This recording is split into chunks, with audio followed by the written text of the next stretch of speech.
Hey, welcome to Tim Talks. Appreciate you guys being here. We're going to talk about a book today called Change is Good, You Go First. I'd like to share a chapter with you from that book called Change What Needs Changing, Not What's Easy. A few years ago, the book talks about a British passenger railroad train that had a decline in passengers. It wasn't doing as well. So they went out looking for an advertising agency to help them to get more passengers for travel and for their daily use. So the British Railroad Company went to a very prominent advertising company in London. So they went there and they were greeted and they sat and waited for what seemed to them as forever. Finally, it came and got them and took them to this conference room and had them wait again in this conference room. When they got in the conference room was dirty, messy. They had plates with half-eaten food on it. They had garbage over there in the corner. It was very unkempt. And so they were asked to wait. And so they're getting frustrated. They're sitting there and they're getting more and more frustrated. One of the executives tried to ask a question and the person just brushed them off and continued doing whatever it was they were doing, their work.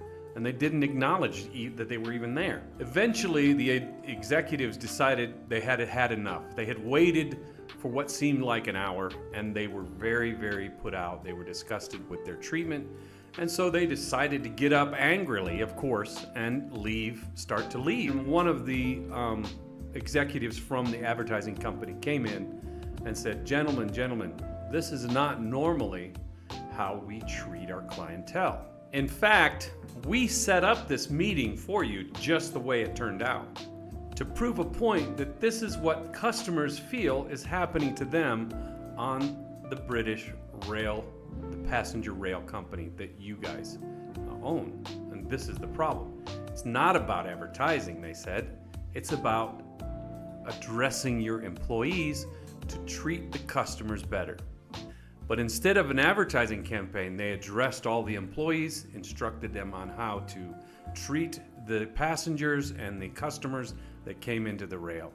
The British rail executives were shocked. They had no idea what was going on. It helped them to see and to focus on helping the customer. That's the whole idea. It reminds me of many, many years ago. I owned a business. I had a gym. And I went on vacation.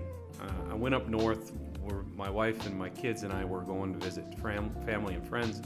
We went into a Dunkin' Donuts up north.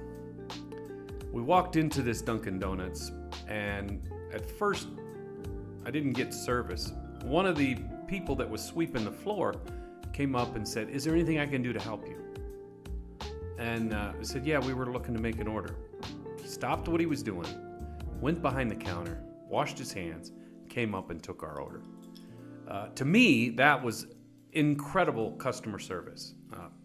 So everybody in that particular store treated us well. It was just remarkable. I was so impressed by the way they treated us that when I got back home, I had a meeting with my employees. I rewrote the way we treat our customers, and I made each one of them sign a paper that once we train them again on how to treat customers. From the moment they walk in the door, you have to treat customers as number one. The minute they walk in the door, the minute they talk to you, the minute they talk to any of your employees. Change can be a good thing. Change can be amazing. If you change for the better, then you're going to be a remarkable business, company, or association that is going to treat people well. Anyway, that's it for today. Appreciate you guys very much. Thank you for being here. Don't forget to check out my links below. Also check out Photos 101. Those guys are remarkable. They take care of all my editing here. They do everything. They're great. Thanks again. Ciao, ciao, everybody. Have a great day.